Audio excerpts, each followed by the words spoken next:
Tā, tu vēl bišķiņ paknebinies ar viņu? Aiziet! Zini kā, es tikai pateikšu skaļāk aiziet, bet tu turpini darboties. Aiziet!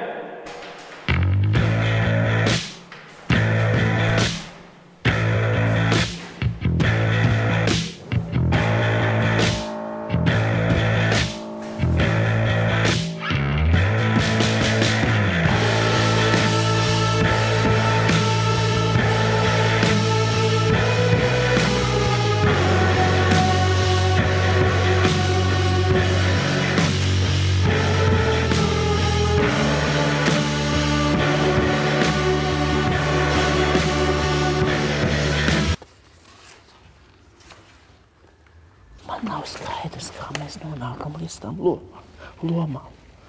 Būs iekrāsos tas, kas tev būs jādara. Kur ir iekrāsos? Skaties. Redzi. Šitas ir man. Tev būs tur, kur tev būs mans. Skaidrs. Katram ir cita. Ok, sapratu. Patiesībā, ja visi mēs varam ar augumu drusku sasvērties vairāk uz priekšu, tā kā, lai tā enerģija tā kapsulējās te iekšā.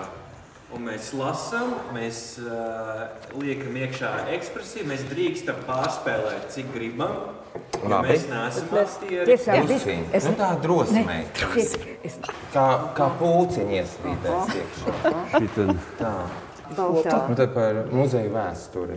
Jā, var. Par muzeju vēsturi, ko mēs katrs tā vai citādi kaut kādā veidā arī veidojam. Mums nākošu gadu 80. Mums tikai 30. Par gadiem. Jā. Mēs esam gājuši cauri mūsu muzeja sēžu protokoliem un ir tapis tāda kolāža no vairāku 10 gadiem kopā ir salīmēts viena zinātniskā sēde un tikai būs atgriezeniski, nevis protokolā būs fiksēts, ko mēs sakām, bet mēs akcīsim to, kas ir fiksēts protokolā. Un ko es gribētu aicināt, ka mēs droši varam pārtraukt lasījumu, ja jums liekas, ka par to ir kaut kas piebilstams vai ir atmiņā kaut kas līdzīgs no jūsu muzejiem. Jā, un droši apstājamies vai smejamies vai komentējam, ja ir kāds sajūta. Tā, kā visiem kameras, ok? Visi tā ir palaista? Jā. Super. Uzmanību. Starts. Nu tā, 1958. gads. Sapulci sāk profesors Stradiņš. Šodien mēs esam sanākuši, lai apspriestu ļoti svarīgu lietu.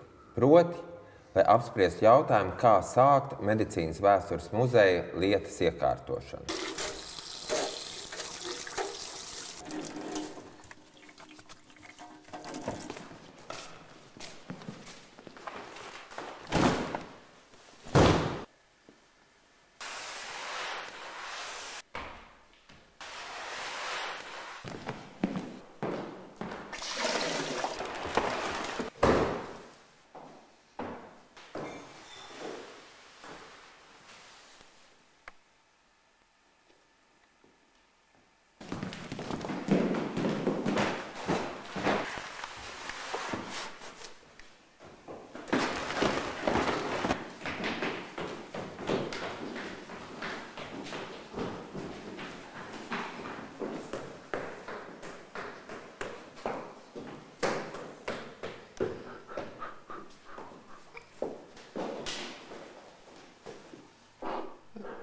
Stradiņkungs?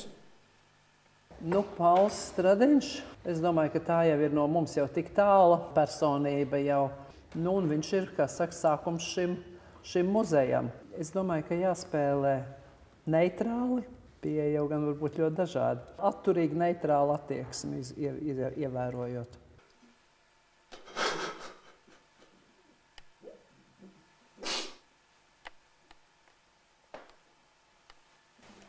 Pagaidīsiet.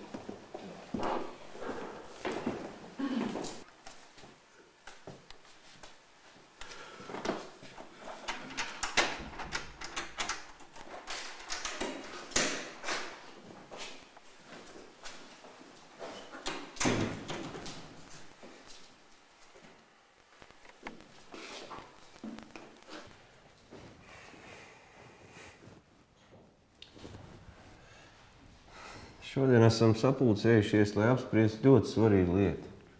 Proti, lai apspriestu jautājumu, kā sākt medicīnas vēstures muzeja lietas iekārtošanu.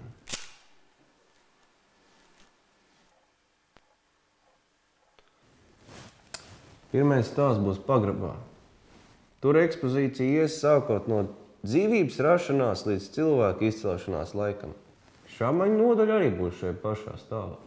Otrajā stāvā tiks parādīts laiks no renesanses. Tas ir līdz renesansai. Tajā ietilps Roma, Grieķija, Bizantija, Arābi, viduslaiki. Arābi, viduslaiki, ambiciozi, vai ne? Un tā tālāk. Un tā tālāk, jā. Un trešajā stāvā tiks parādīts laiks no renesanses. Ceturtajā stāvā jaunie laiki. Piektajā stāvā PSRS un Baltijas valstu republikas. Vispirms mums ir jāpievērš uzmanība sienām. Jā, mums ir ļoti daudz portretu. Tāpēc jau iepriekš ir jāizkalkulē, cik un kā tos varēs pie sienām izvietot. Tāpat arī ir figūrām, cik un kā tās varēs pie sieniņām izvietot. Gadījumā, ja tās figūras, kuras ir tik lielas, jaunajā ēkā nevarēs izvietot, mēs varētu uztaisīt no tām mazākas kopijas. Varētu noņemt no tām mazākas kopijas. Tas gan ir brīnišķīgs secinājums. Vai ne? Tas pagaidām man būtu viss. Lūdzu, izteikties pārējos. Tas pagaidām no manis viss. Lūdzu, izteikties pārējos. Ne jau viss tas, kas ir plānā, ir jāliek ekspozīcijā. Muzeja pienākums ir visu vākt, kam ir muzejiska nozīme. Ir jāsāk domāt par magazīnām. Jādomā par magazinām. Magazīnām. Nē, magazinām ir uzrakstīts. Magazīnām un magazināšanu. Magazīnāšanu. Ekspozīcijas daļa muzejā ir ļoti maza, bet kur glabā visu krājumu? Magazīnās. Tieši magazīnās atrodas tas, ko glabā vēsturē. Krūmiņš to vajag nevajag. Attiecībā uz mūsu māksliniekiem man ir sakāms sekojošais. Mums ir zinātniski pētnieciska faktu krāšana, ne tīrs mākslas muzejs. Mūsu uzdevums ir parādīt vēstures gaitu medicīnas nozarē, un tādēļ, ja ir vajadzība kopēt, jākopē tieši, bez tās augtajiem katra atsevišķa mākslinieka raksturīgajiem otažģestiem, jo tādu darbu vairs nevar saukt par kopiju. Ja mēs, piemēram, glaznojam pirmcilvēku, tad viņa miesas krāsa nedrīkst būt rozā krāsa. Tai jābūt tādai, kāda ir cilvēkam, kas pakļauts saules un vēja iespaidam. Saules un vēja iespaidam. Ļoti niansēti. Vai nav taisnība? Jā. Zini, ko runā. Jā. Un vēl es jūs vēlētos aicināt. Ja jūs saņemat uzdevumu, par kuru nav pārliecības, es vēlētos jūs aicināt nebaidīties no literatūras pētīšanas.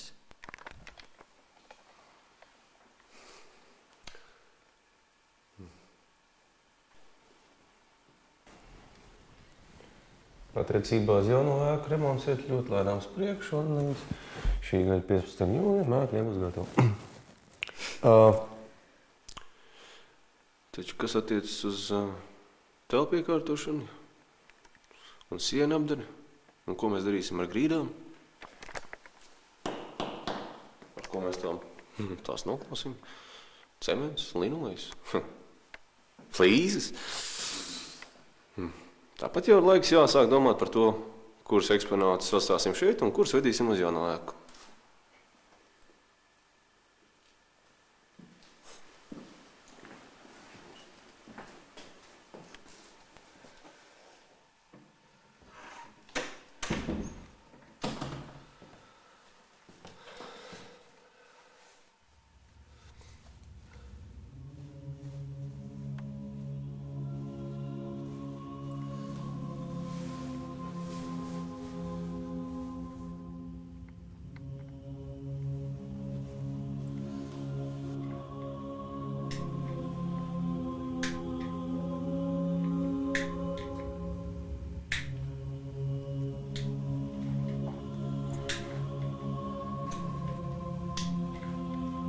Klausies, tu varētu sākt?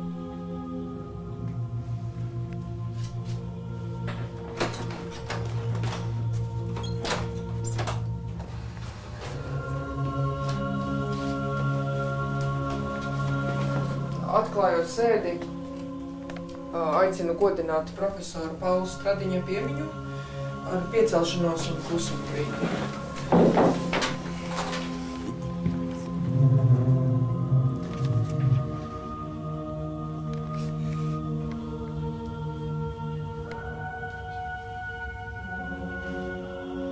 Paldies!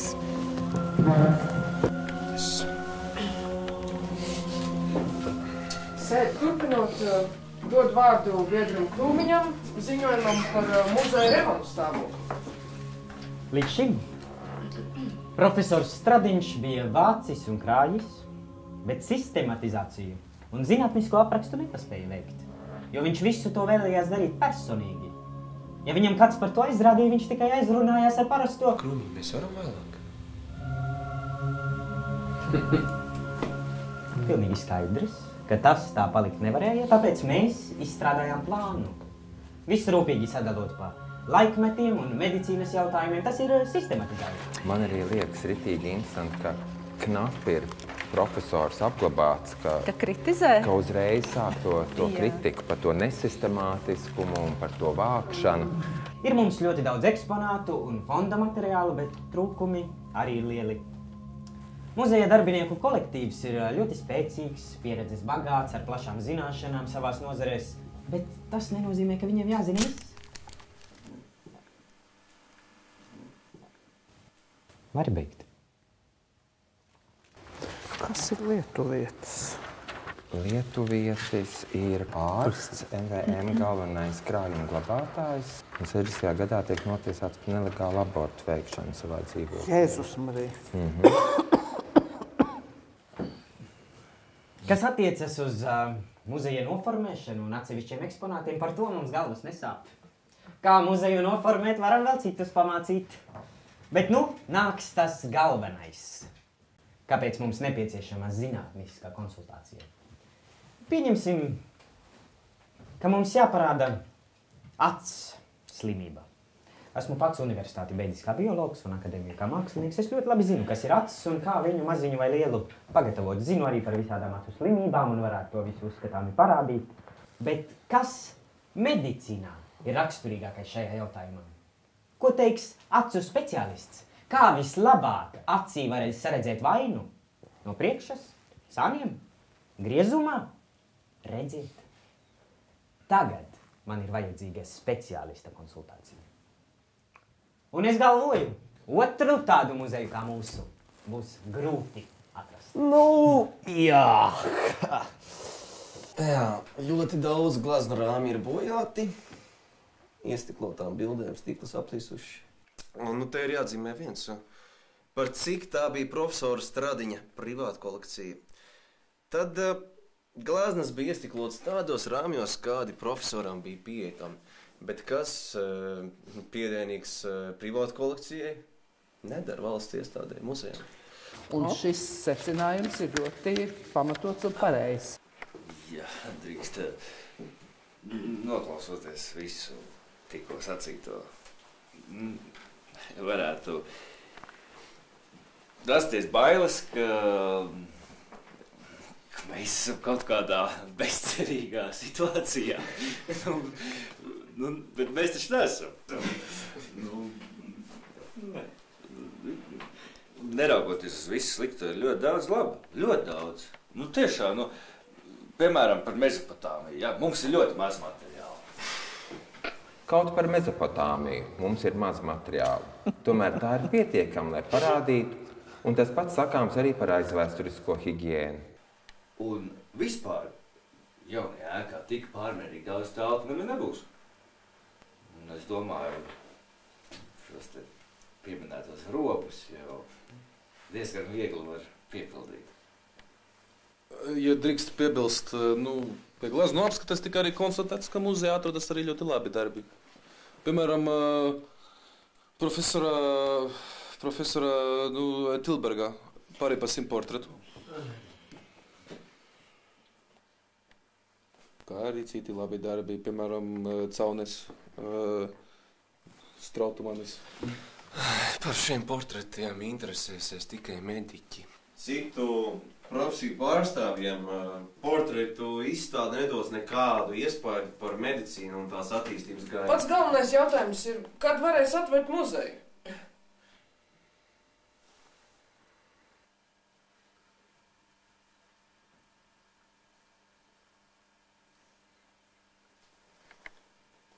Nu, ar remontu ir bijusi aizkavēšanās. Septembrā mēnesī tikai dabūjam kiegaļus. Vasaras sezonā bija ļoti maz cilvēku. Bet daudz darīts ir tā saucamais neredzamais darbus. Piemēram, āka.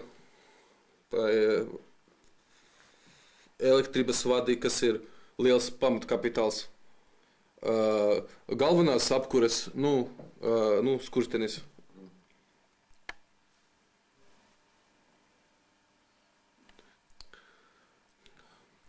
Mums ir problēmas ar transportu. No autokolonām mēs nevaram dabūt mašīnas, jo viņas visas ir aizimtas, pārvedotas cukura pietes. Vēl arī mēs nevaram no ministrijas dabūt dažādus materiālus. Piemēram, ģipsu. Grīdas celiņus nevar dabūt visā Rīgā. Vēl arī nevar dabūt linolejus. Nē, attiecībā uz linolejus var apsolīt, ka linoleju varēs dabūt vēl. Ar celiņiem gan pagaidām ir grūtības, bet celiņi jau nav pats svarīgākais. Un te es īsti piebildīšu, ka Biedrs Ozoliņš nav nekas cits kā veselības aizsardzības ministrs, kas piedalās zinātniskās padomes sēdē. Un apsola, ka linolejs būs, bet no grīdas celiņas pat ministrs nevar dabūt. Jā. Un šeit ir tas jautājums par to centralizēto toreiz tā saukto plānveidā apgādi, kura bija absolūti bezcerīga tajā laikā. Man savukārt krustmāmiņa, kas bija Saulkrastas slimnīcas galvenā ārsta, stāstīja, kā mans tēvs būvējis vasarnīcu Saulkrastos 60. gados, kas stāvēja pie Rīgas Tallinas šosejas, un kad redzēja, ka brauc smagā mašīna garām, tad apstopē, uzzina, ko viņa ved. Ja tev der, tad tu kaut ko no tā šoferi nopērci nost, un tad viņš brauc tālāk, un tā krāva viņam drusku mazāk. Sēdes nobeigumā es gribētu uzsvērt, ka muzejam ir labs pamats, un no šī pamata ir jāizaug. Ja jau tagad ir ko rādīt, tas nozīmē, ka darīts ir. Uzreiz jau muzejs nekad nebūs tāds, kuram neko nevarat pārmest. Praktiski muzeju var atvērt jau tādu, kāds viņš tagad ir.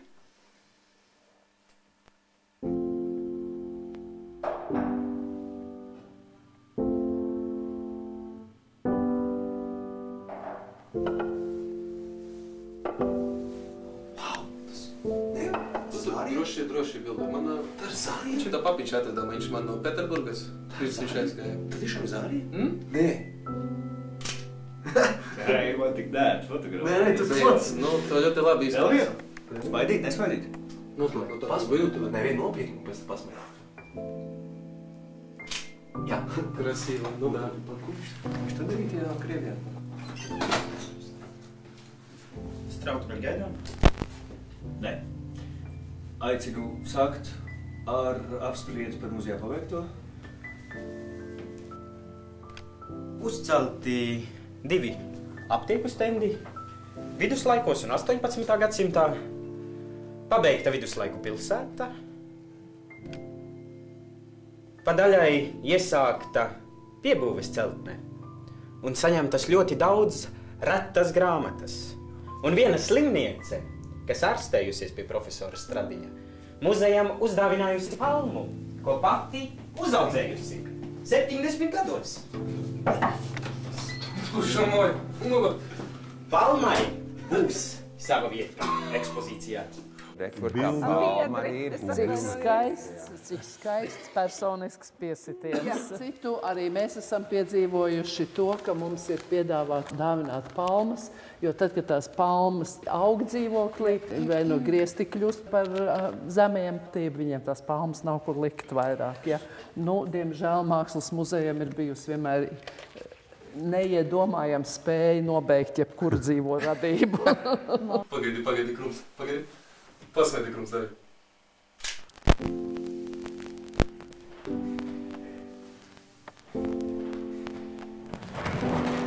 Strauji tuvojas tā diena, kad muzejs ir jāatver. 21. jūlijas. Bet tad līdz tam datumam tiešām ir jāatver. Vismaz ekskursijām. Es varu pačuksēt, ka neatvēra. Jāsaka, ka dažas muzeja nodaļas ir diezgan labas. Nē, dažas nodaļas ekspozīcijā ir pat ļoti labas. Tikai bez ekskursijas vadītāja īsti nav saprotama ekspozīcijas ideoloģiskā puse.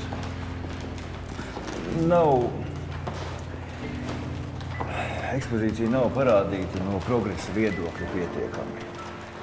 Stāva ideoloģija ir nākotnes temats. Mums tagad ir jāizdomā, ko mēs darīsim 2 mēnešu laikā, un pēc tam, ko mēs darīsim pēc 20 gadiem. Es atvainojos, es varbūt arī drīkstu kaut ko pateikt. Biedrene Hanzena ir ļoti interesants stāsts, starp citu. Es lasīju. Ka Biedrene Hanzena ir bijusi gide Latvijas augstākās padomes deputātiem, kas brauc uz Maskavu lūgt uzņemt Latvijas padomes savienības sastāvā. Un viņi izvadāja šo delegāciju pa Maskavu, bet nemācēja latviešu valodu. Un tad pēc Otrā pasaules kara Biedrene Hanzena tiek norīkota strādāt Latvijā un izrādās, ka lieliski māca latviešu valodu. Jā, bet tajā laikā arī varēja strādāt bez latviešu valodas. Nē, es domāju, ka viņa noklausījās delegācijas. Bet viņa noklausījās, tas ir skaidrs. Jā. Bet kas bija interesanti, ka profesors Kirkensteins viņu atcerējās pēc tā, ka viņš teica, tik līdz kājas es jau kaut kur esmu redzējusi. Es domāju, ka pirmkārt Hanzena ir ļoti izskatīga sieviete. Tās kājas pa tām kājām. Es atvainojos, es varbūt arī drīkstu kaut ko pateikt. Ja jau visas citas nodaļas ir bijis iespējams izveidot, tad varbūt arī padomju medicīnas nodaļa ir jāizveido. Un padomju nodaļa būtu jāveido tā, lai viņa būtu pretstātā veciem laikiem. Ja tas vajadzīgs, tad šo nodaļu var paplašināt uz citu nodaļu rēķina. Īsti padomju pieeja. Normāli, tajā laikā tā notika. Tieši tā. Un padomju nodaļa nedrīkst izskatīties pelēka.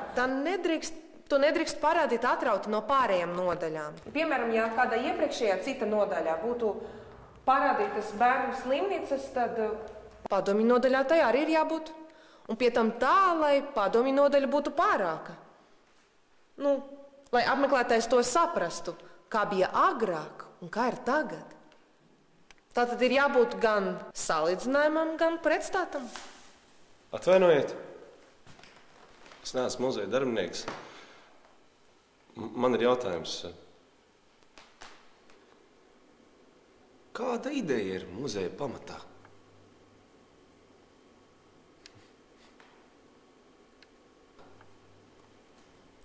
Tā mēs esam runājuši jau 2,5 gadus, bet konkrētas palīdzības līdz šim vēl neesam saņēmuši. Konkrēti palīdzējis mums nav neviens. Bija runa, ka vispirms jāpamatojas uz profesora Stradiņa materiāliem un vēlāk tie jāpapildina. Ko un kā izdarīt mums mācīt nevajag. Mums ir vajadzīga konkrēta palīdzība tikai speciālos atsevišķos gadījumos, piemēram, asins pārliešanā un tam līdzīgi. Bet jāsaka, ka ar to palīdzējis mums nav vēl neviens. Es piekrītu visām sapulcē pateiktajām domām.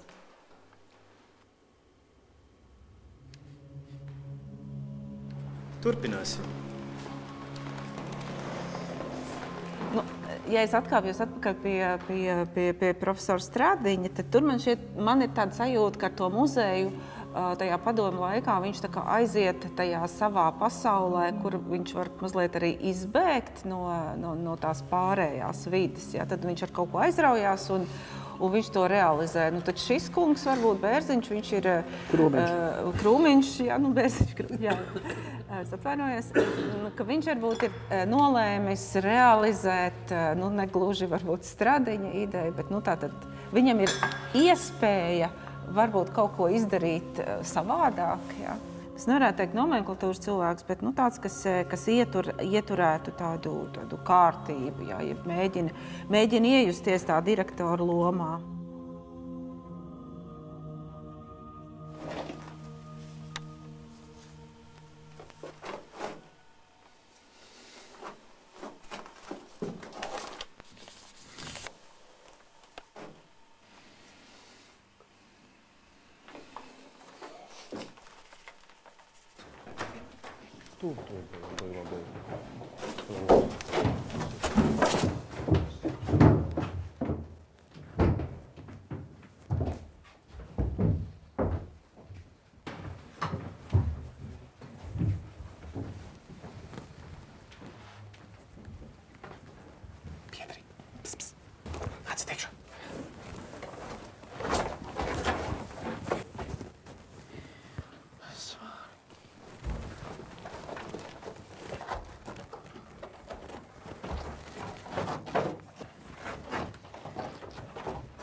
Trautmans. Labi. Nu ko? Uzreiz gatavojas atvēršanai. Ir plānots atvērt viņu 15. jūlijā. 10 dienas. Pāris komentāri.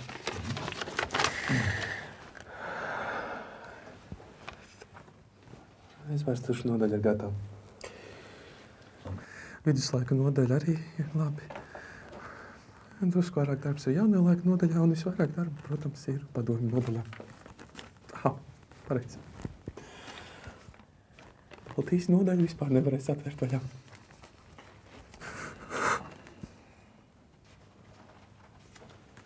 Es tiešām nesaprotu, kāpēc mēs nevarējām vienkārši parādīt vairāk simtītes.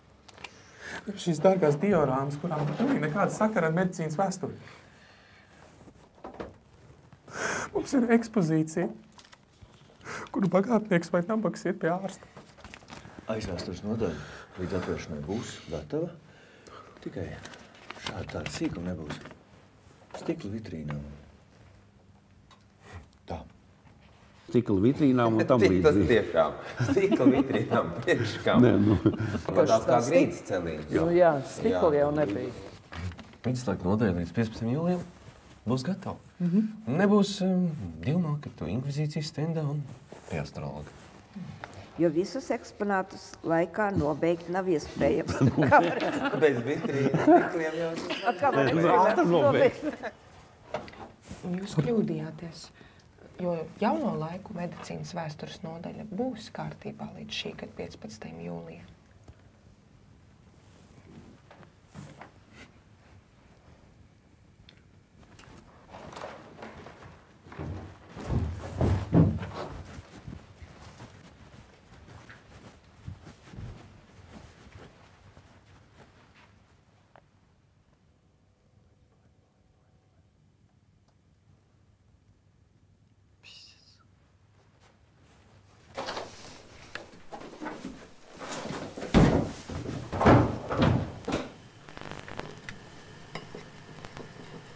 Māri, varbūt es ielēju jaunu, tā varbūt ir atdzesusi. Tas nekas. Ja?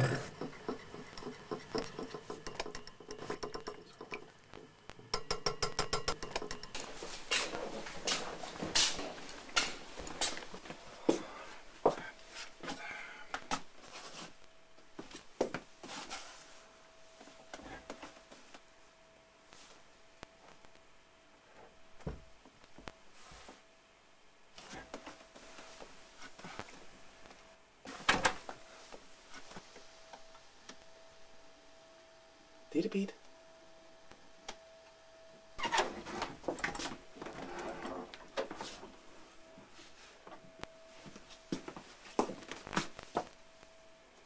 Klausies. Ir 21. jūlijas, ir jau aiz muguras, ir jau 10. augusts 70. gada. Direktora vietnieks Biedrs Ārons ziņo, ka pēdējā laikā esmu apmeklējis dažādas iestādes. Es pēdējā laikā esmu apmeklējis daudz un dažādas iestādes. Un visur. It sevišķi finanšu ministrijā izturās ļoti kritiski pret mūsu muzeju. Pastāv tāds uzskats, ka 40 cilvēku liels štats nav varējis atvērt vaļā 3 gadu laikā muzeju.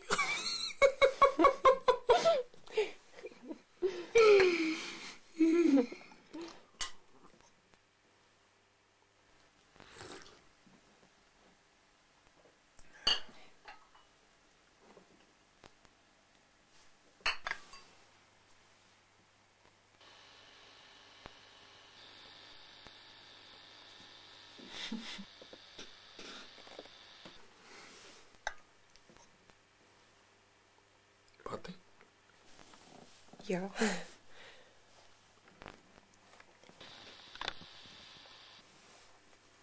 Drosmīgi.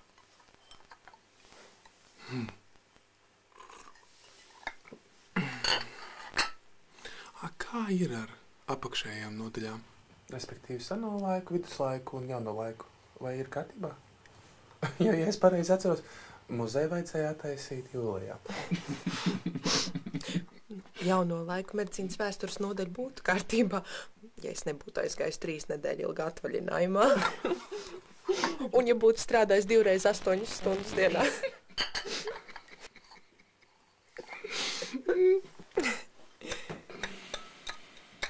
Nebija kas traka.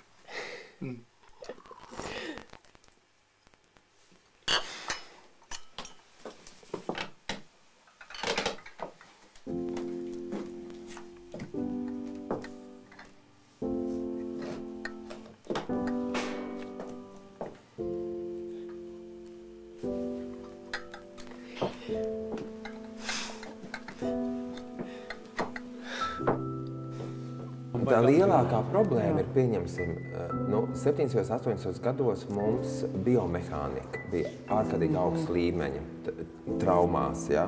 Un Latvijā organizēja regulārus biomehānikas kongresus. Ja mēs ieejam krājumā un paskatāmies, kas mums no šiem kongresiem ir, tad viss, kas mums ir kongresa nozīmītas. Tāpēc, ka tāda īsta pārliecība jau, ko vākt šādam muzejam, jau nekad tas nav bijis. Nepārtrauktā plānošana. Tas ir tas, kas šiem muzejiem ir ārkārtīgi raksturīgs.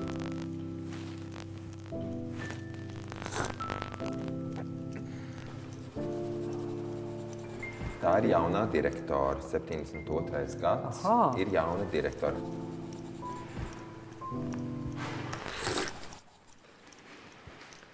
Šodien dienas kārtībā ražošanas Par darba grafiku. Muzeju nedrīkst slēgt ciet jau 5:30. Jātur durvis vaļā līdz 6, jo muzeja oficiālais darba laiks ir līdz 18:15. 21. oktobrī Kapcielava sarīkoja skandālu uz kāpnēm. Viņa rupji lamājās laikā, kad tur bija apmeklētāji. Un sakarā ar to ir iesniegums.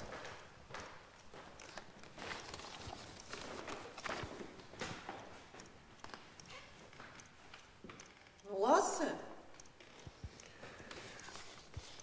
22. oktobrī 17. Kopķielova traucējusi darbu, cenšoties muzejā ievest 2 skolnieces. Kaut gan pēc muzeja kārtības līdz 16 gadu vecumam muzeja atļauts apmeklēt tikai organizētām grupām.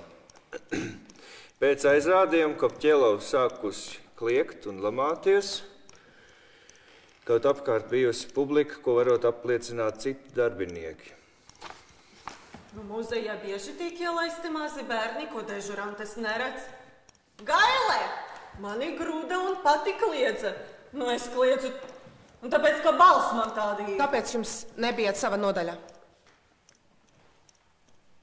Vajadzības pēc? Bērni kāds 2-3 reizes mēģināja. Gailē, es nemaz negribu dzirdēt, ko jūs runājat. Viņa saka, nāk bērns iekšā un kliedz, kaut gan es teicu, lai viņa klusē.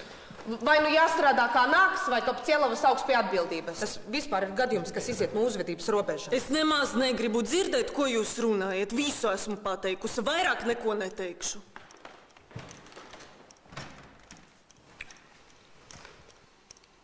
Astadz durvis. Astadzi? Jā. Nu da. Tā kā Kopķielava strādā ilgi un diezgan labi, Šoreiz samierināsimies ar sabiedrisku nosodījumu, bet nākamreiz būs administratīva pasākuma. Lūdzu izteikties, kas jādara nodaļās pirms svētkiem. Nu, pagraba telpa grida drausmīgi. Labi, ņemsim vērā. Es nekur neesmu kliegusi! To nevajag rakstīt. Viņa mani grūda. Jūs necieniet kolektīvu. Lai izskat vietējā komiteja un ieraksta rājieni. Palma bojājas. Griezti veļus nost. Jums viss vienaldzīgi. Jautājums jau ir izbeigts!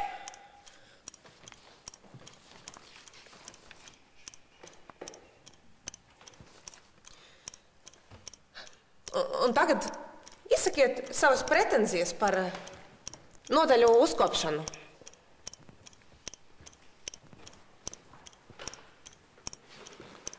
Palmu vajag aprūpēt. Būs konsultants no botāniskā dārza. Tas taču jāprot uzvesties. Viss nodaļā nav kārtībā. Neviens neko nedara. Tā, jānomaina nodaļās aizskari uz svētkiem. Baltijas nodaļā ir jāsalabo grīda. Jālabo jumts, kamēr nav sniega.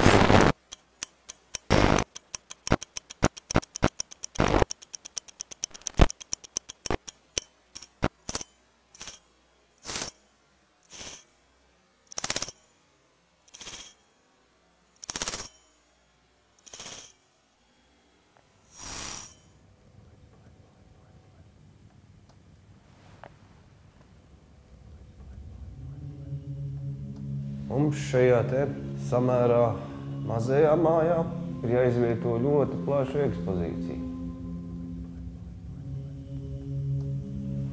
Bet jāsaka, ka ar to palīdzējis mums nav vēl neviens.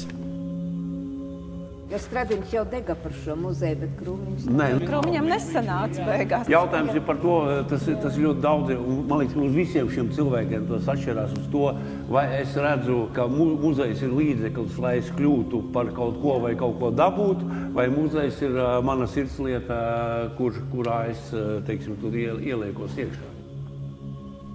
Atvainojiet! Es neesmu muzeja darbinieks. Bet man ir jautājums. Kāda ideja ir muzeja pamatā?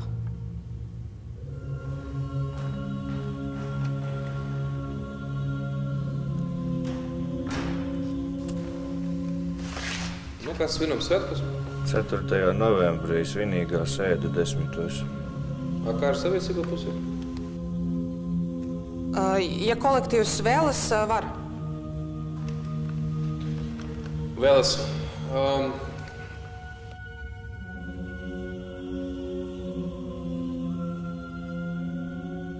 Pēdējie ieteikumi aktieriem un režisoram inscenējot šo materiālu, ko mēs šodien lasījām. Viss tas, ko mēs pieņemsim šeit, daži klātesošie, mēs diezgan nopietni izturamies pret visām šīm lietām. Un mēs, ir vēl viena lieta, mēs varbūt pārāk nopietni izturamies. Un mēs esam bijuši iekšā šajā, kurš vairāk, kurš mazāk tajā laikā iekšā. Bet es ļoti labi saprotu, ka par šo laiku var ārkārtīgi daudz smieties arī un uztaisīt to kā tādu kaut kādu pilnīgi bezjēdzīgu notikumu vai tādu virkni, ja? Man negribētos, ka šo laiku uztais par farsu, jo īstenībā tas bija diezgan nospiedošs, pelēks un skumjš kopumā laiks. Piekrītu, bet bija arī savs gadi. Tas, ka tur bija katra konkrēta cilvēka prieks un arī svētki un tā, bet ja mēs skatāmies kopumā, tad tas, ja mēs viņu pataisam tikai par tāds ha un padoma laika tur tādi, ja, jociņi, bet tie nebija joki, tāpēc, ka mēs redzam cilvēkus, kurus samala tā sistēma. Jā, bet ir, un tajā pašā laikā, kur ir tā otra balansa puse, ka vai mēs uzņemam nopietni to, cik īstenībā nenopietni un haotiski muzeji un krājumi un fondi tika veidoti.